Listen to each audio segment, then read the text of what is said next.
সকলক স্বাগতম জনাও ইয়াস আসাম পেপাৰ চেনেললৈ। আজি লৈ আহিছো যে ফাৰ্ষ্ট সেমিষ্টাৰৰ যিসকল ছাত্ৰ ছাত্ৰী এই বৰ্ষত পঢ়ি আছে তেওঁলোকৰ কাৰণে আজিৰ ভিডিঅ' অত্যন্ত গুৰুত্বপূৰ্ণ হয়।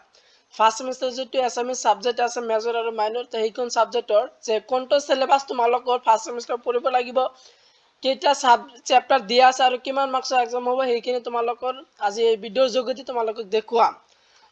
যেহেতু তোমালোকে দেখিবলৈ পাইছা পাঠ্যক্ৰম বা সিলেবাস বেচ 2025-26 তো 2025-26 চনৰ এইটো সিলেবাস হয় যে one is semester Assamese major and minor.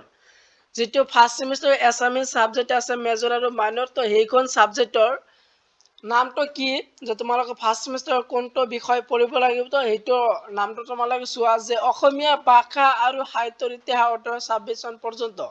তো তোমালোকে ফাৰ্ষ্ট সেমিষ্টাৰ যেটো এছামিজ সাবজেক্ট আছে এইটোৰ নাম হ'ব যে তোমালোকৰ যে অসমীয়া ভাষা আৰু সাহিত্যৰ ইতিহাস, এইটো হল কিতাপৰ নাম যে অসমীয়া ভাষা আৰু সাহিত্যৰ ইতিহাস 1826 চন পৰ্যন্ত, এইটো হল তোমালোকৰ বুকৰ নাম। তো এইটো তোমালোকে পঢ়িব লাগিব ফাৰ্ষ্ট সেমিষ্টাৰৰ। তো এই সাবজেক্টৰ যে মুঠ নম্বৰ দিয়া আছে 100 মাৰ্কৰ আৰু চূড়ান্ত পৰীক্ষাৰ মূল্যায়ন 60 মাৰ্ক আৰু আভ্যন্তৰীণ মূল্যায়ন হল যে 40 মাৰ্কস। তো যেহেতু যে এখন পেপাৰও তোমালোকৰ টোটাল 100 মাৰ্কসৰ এক্সাম দিব লাগিব, যেহেতু প্ৰতিটো সেমিষ্টাৰ দুটা এক্সাম হয়, যে তোমালোকৰ দুটা এক্সাম মিলি তোমালোক 100 মাৰ্কসৰ এক্সাম দিব লাগিব। এটা হল যে ফাইনাল এক্সামিনেশন তোমালোকৰ দিব লাগিব 60 মাৰ্ক আৰু ইন্টাৰনাল বা সেশনাল এক্সাম দিব লাগিব তোমালোকৰ 40 মাৰ্কসৰ। দুটা এক্সাম মিলি এইখন পেপাৰৰ বা সাবজেক্টৰ তোমালোকৰ 100 মাৰ্কৰ এক্সাম দিব লাগিব। এতিয়া চোৱা যে তোমালোকৰ যে কেইটা সাবজেক্ট কেইটা চেপ্টাৰ পঢ়িব লাগিব। প্ৰথম চেপ্টাৰটো কি দিয়া আছে সেই চেপ্টাৰটো তোমালোকে চোৱা। তো গোট নম্বৰ 1 চেপ্টাৰ নম্বৰ 1 টো হল যে অসমীয়া ভাষা আৰু সাহিত্যৰ ইতিহাস 1826 চন পৰ্যন্ত, বাৰ্ষিক আৰু সাহিত্যিক পটভূমি, সাহিত্যিক আৰু সাহিত্যিক কৰ্ম।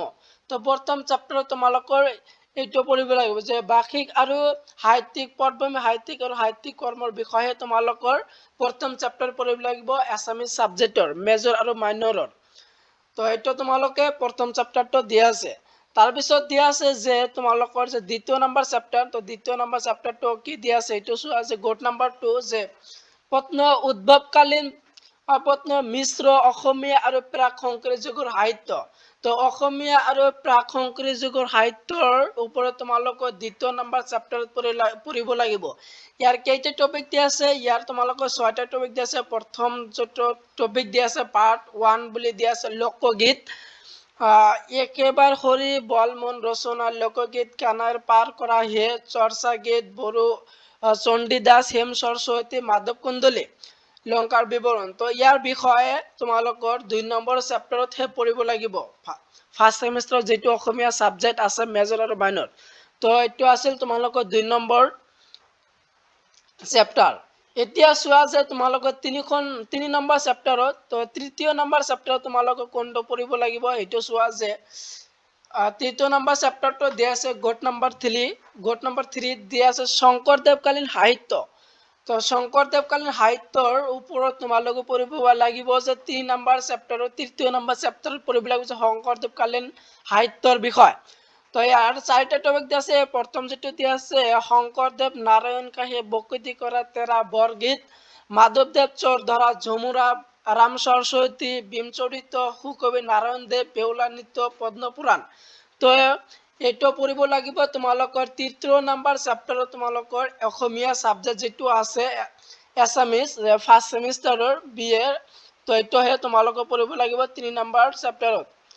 ইয়াৰ পিছত চোৱা যে 4 নম্বৰ চেপ্টাৰ, তো তোমালোকৰ সৰ্বমুঠ 4টা চেপ্টাৰ দিয়া আছে। তোমালোকৰ 4টা চেপ্টাৰ পঢ়িব লাগিব অসমীয়া সাবজেক্ট যোনে এছামিজ বা মাইনৰ লৈছে। তো তেওঁলোকৰ অসমীয়া সাবজেক্টৰ যে টোটেল চেপ্টাৰ 4টা পঢ়িব লাগিব। তো 4 নম্বৰ চেপ্টাৰটো দিয়া আছে শংকৰদেৱৰ পৰৱৰ্তীকালীন সাহিত্য। শংকৰদেৱৰ পৰৱৰ্তীকালীন সাহিত্যৰ ওপৰত পঢ়িব লাগিব 4 নম্বৰ চেপ্টাৰত। ইয়াৰ কেইটা টপিক দিয়া আছে, ইয়াৰো 4টা টপিক দিয়া আছে। প্ৰথমটো দিয়া আছে প্ৰথমটো যে পাৰ্ট 1 যে বৰ্তদেৱ অৰ্জন বিশাখ যোগ কথা গীতা মহেশ্বৰ নিয়োগ গৰু শিক্ষাৰ মণিকাঞ্চন সংযোগ গৰিচৰিত কথা সূৰ্য কুমাৰ ভূঞা অসমৰ ৰণোদ্ধৱ হাতহৰি অসম বুৰঞ্জী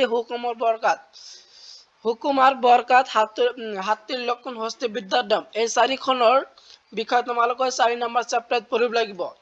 তো যেহেতু তোমালোকৰ যে BA BSc BCom যিসকল ছাত্ৰ ছাত্ৰী এছামিজ সাবজেক্ট লৈ পঢ়ি আছে তো তেওঁলোকৰ যে সৰ্বমুঠ 4টা পেপাৰ 4টা চেপ্টাৰ পঢ়িব সেই সাবজেক্টৰ অসমীয়া সাবজেক্টৰ নামটো হ'ল যে অসমীয়া ভাষা আৰু সাহিত্যৰ ইতিহাস 26 জন পৰ্যন্ত আৰু এইখন সাবজেক্টৰ টোটাল 100 মাৰ্কছৰ এক্সাম হ'ব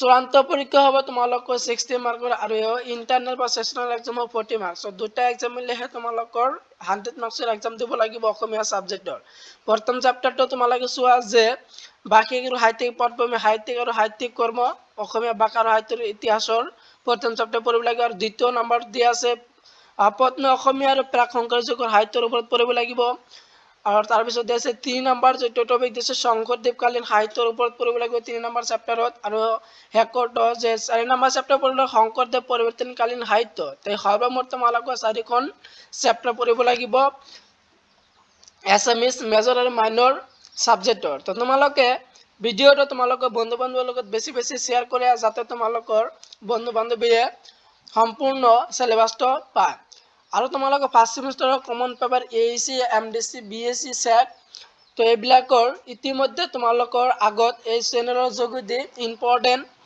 টপিক এণ্ড সিলেবাস আলোচনা কৰা হৈছে তো সেইখিনি তোমালোকে যদি কোনোবা চাব বিচাৰা তেনেহলে এই ভিডিও ডেসক্ৰিপচন লিংক দিয়া আছে তাৰ পৰা তোমালোকে চাই লবা আৰু তোমালোকৰ নেক্সট ভিডিওত আলোচনা কৰিম এইখন বিষয়ৰ important question answer final examination 2025 বৰ্ষৰ কাৰণে ভিডিওটো ইমানেই আছিল ভিডিওক লৈ চাই থকাৰ বাবে তোমালোকক সকলোকে ধন্যবাদ জনাও